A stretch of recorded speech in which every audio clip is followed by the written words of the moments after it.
My oom Joyce, ek groet vir julle hier uit Prieska uit 'n Sondagoggend, die 31ste Mei. Ons is deurgedra, maar nog nie weggedra nie.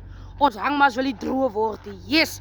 Nou my oom Joyce, julle wat nou wil wonder of nou vra miskien nou wat soek Ziekels aan Prieska? Yes. Nou ek is op pad Appington toe, so ek wag vir die bus. En wil vir julle wys my oom Joyce, die Mazda 3310 en die Jack Russell het my gebring tot in Prieska. Nou my oom Joyce met die ry langs die pad. Ons het vanoggend, Jack Russell, hoe laat het ons vanoggend gery? 5 uur. Sê gewoon vir die mense môre.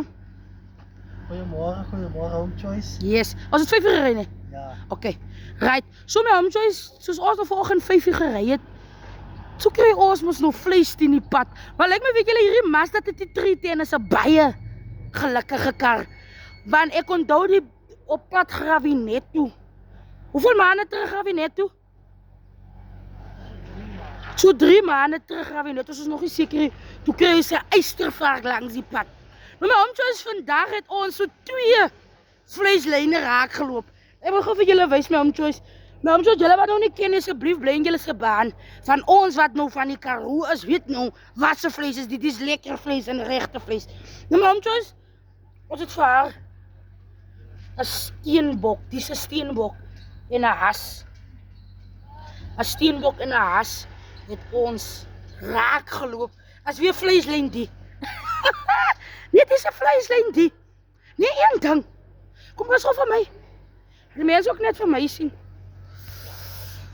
En dis ek my oom Joyce, is bitterkoud. Dis ek. Dis ek. Dis ek geleide vrag. Dis ek my oom Joyce. Come on Ziekels. My oom Joyce is wat baie koud vanoggend, so ek is lekker dik aangetrek. Ek is lekker dik aangetrek. Nou ek is op pad Appington toe. Yes, Appington se mense, ek is sterk weg op pad. Daai show. Gaat wat klein toe kom en ek is mos julle se MC. Ek is hy trots geword het, so ek en hy vol wat gelei is van voor en agter. So nou, tot julle met 'n geseënde dag het, bly julle se baan en alles wat mooi is.